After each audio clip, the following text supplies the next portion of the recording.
цаг хугацааны эргүүлэгт дэлгэцийн бүтээл мөнхөд амьд байдаг. Энэхүү амьд урлагийг өөрийн уран бүтээлээр үргэлжлүүлж, кино урлагт өөрийн нэрээр сийлэмэгдээсэн найруулагчтай он цаг энэ мөчөд эргэн дурсаж байна.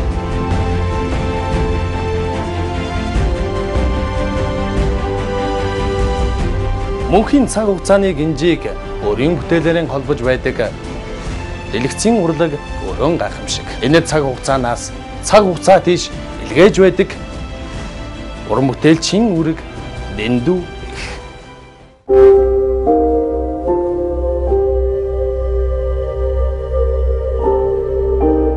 Замдрагуутай бол амьд сүрэн байхаас нэхлээд бурхны оронд залрах хүртэлх энэ хугацаанд би бол хамтарч ажиллаж ирсэн цөөн хэдэн хүний нэг л дээ. Ер нь Монголын кино урлагийг төрөл хэлбэрийн хувьд бол баяжуулах тал дээр бол их ажилласан. Миний аав бол Монголын кино урлагт анхны жимийг гаргасан.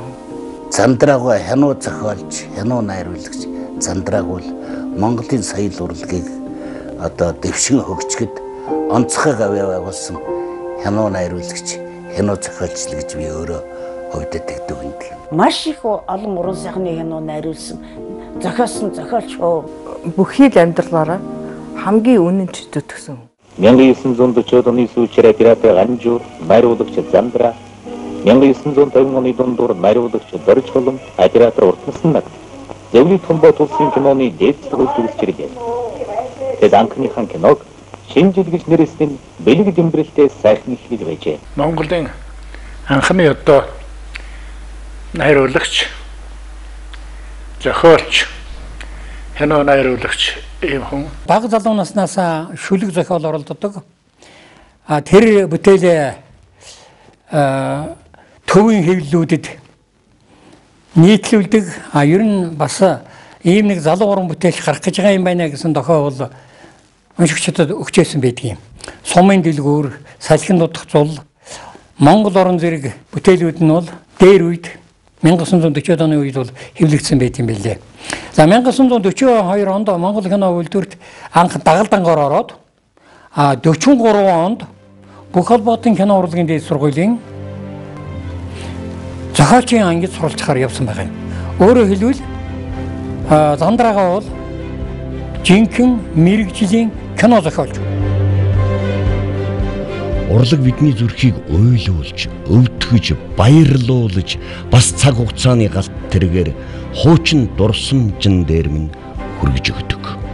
Тэр үед бид ад жаргалыг мэдэрч, дэлгэцийн урлагийн гайхамшигыг мэдрэн үнэн зүрхнээсээ нулимсан арчин суудаг. Мөнхийн цаг хугацааны гинжиг өөрийн бүтээлээр холбож байдаг дэлгэцийн урлаг өөрөө гайхамшиг. Энэ дэлгэцийн бүтээлүүдийг цаг хугацаа тийш үүрд илгээж байдаг найруулагчийн үүрэг дэндүү их.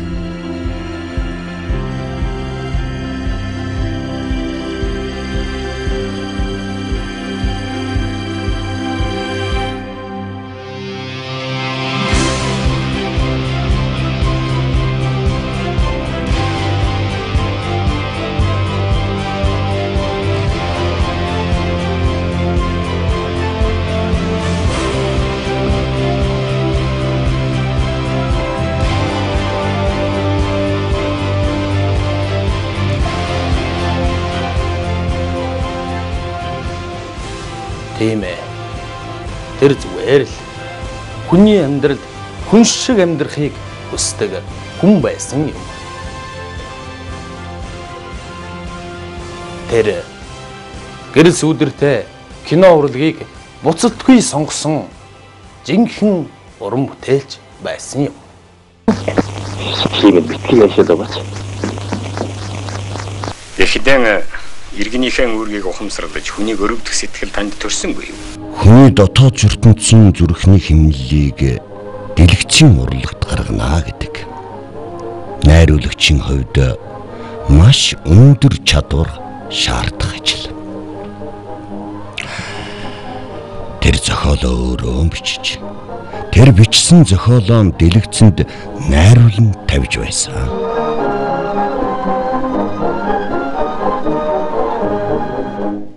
өргөн орсолтой.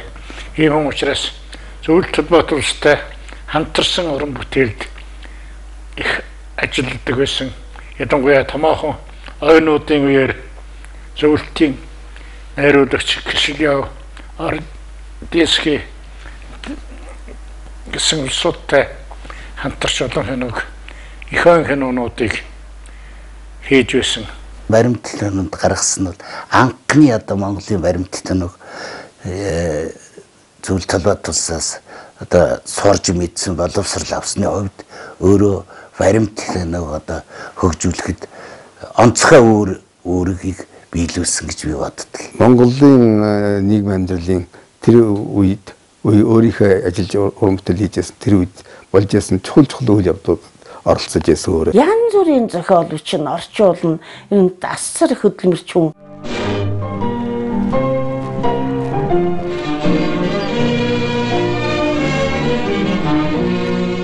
Манай хоёр аавын тэр хамтарч хийсэн тэр манай аялгау гэдэг кино бол ерөнхийдөө одоо Монголын анхны мюзикл гэж хэлж болох юм.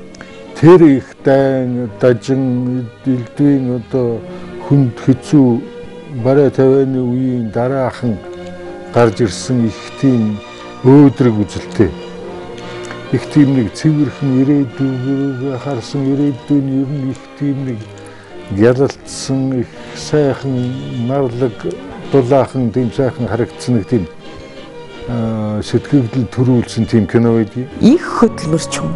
Манай аялгау гэж уран сайхны киног оюунгон зохиолоор хийжсэн.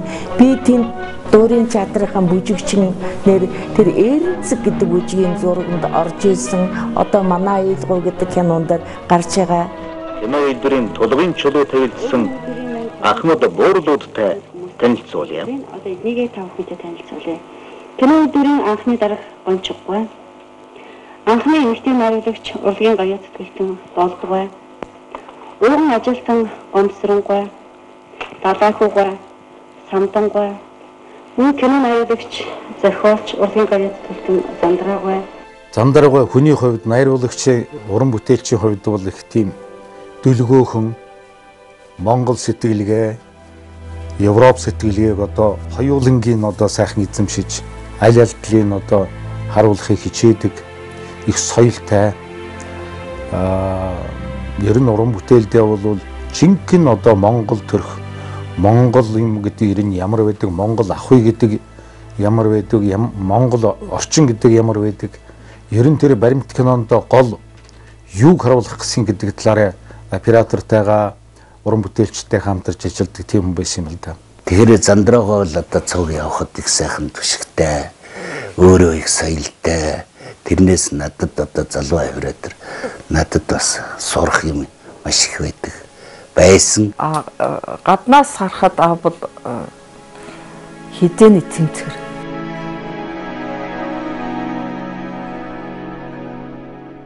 Гаднаас орж ирчээд болтойгоо тайлчаад бүгдийн шоотог тэр цэвэрлж байгаад үлгүүр дээр үлгдэг гэсэн тийм. Гутал нь бол яаж яарж исэн заавалжгүй гутлаа үзчихээ цэвэр маш их арчжээ цэвэрлжээж гардаг. Тэр одоо амьс одоо 2 удаа дараалаад нэг амьс өмсөн гэж байхгүй. Газ дүгнүүд гэхэд л одоо аавын газ дүг хэдин килэр байсан баха. Тэтгэвртэй гарахтаа бол одоо намайг бол одоо өөрийнхөө оронд баримт киноны найруулагчаар Зандрагой үлдээгээд өөрөө бол тэтгэвртэй гараад баярын хаамлалтанд суугаад ингээд яасан юм байна. Тийм учраас би бол Зандрагойн үед Зандрагойтой хамтарч ажиллаж байхдаа ч гэсэн тэр Зандрагойн эхэлсэн Монголын түүхтэй холбоотой Монголын тэр улс зүйн нийтлэлийн киноны талаар бол би бол их дагнжирнэ ажиллаж байсан. Түүгээрээ бол Зандрагой бол надад уран бүтээлчийн хувьд бол тэр өөрийн тэр сэдв өөрийн арга барилыг бол одоо өвлүүлдээсэн гэж би бодож байна. Бернардо Бертолуччи хэлсэн байдаг л да. Ер нь кино бол ариусл юм а гэж. Үнэхээр л киногоор тэр тухайн нийгмийн дүр төрх тухайн нийгмийн амьдрал ахуйг одоо харуулдаг учраас яахан аргагүй л одоо хүний сэтгэл санаанд ариусл өгч гэгэрэл өгч идэг ийм сайхан урлаг юм а. дэлгэцийн дүр бүхний үнэн дүр төрхийг харуулах гэж оюунан чилээдэг найруулагч урлагийн жинхэнэ боол гэлтэй санагдав. Монгол улсын урлагийн гавьяат зүтгэлтэн зохиолч, найруулагч Цэвэний Зандра баримтат киноны хаан. Энэ хүн өөрийнхөө бүх амьдралыг, бүх том уран бүтээлүүдийг кинонд зориулж түүхийн бүхий л шаштруудыг бидэнд таниулан үлдээж чаджээ.